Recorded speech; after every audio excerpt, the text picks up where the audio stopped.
विद्यार्थी मित्रांनो, आज आपण इयत्ता 4 आपल्या सभोवतालचे जग भाग 1 प्रकरण 8 स्वच्छ माझा परिसर स्वाध्याय संपूर्ण उत्तरासहित पाहणार आहोत। मी येथे तुम्हाला व्यवस्थितरित्या स्वाध्यायाची उत्तरे लिहून दिलेली आहे। व्हिडिओ आवडला असेल तर व्हिडिओला एक लाईक करा।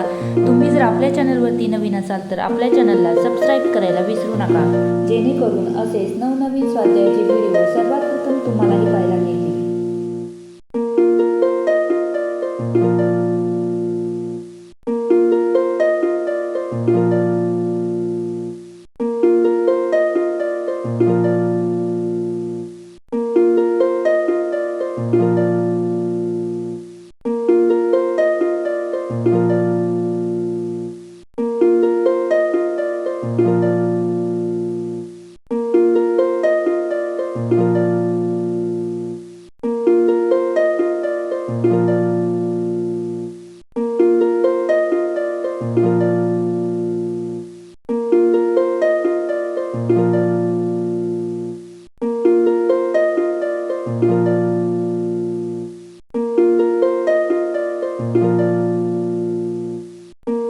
शेवटपर्यंत पाहिला त्याबद्दल तुमचे सर्वांचे मनापासून आभार। भेटूया अशाच नवनवीन व्हिडिओमध्ये। तोपर्यंत लाईक, शेअर, सबस्क्राईब करायला विसरू नका। धन्यवाद।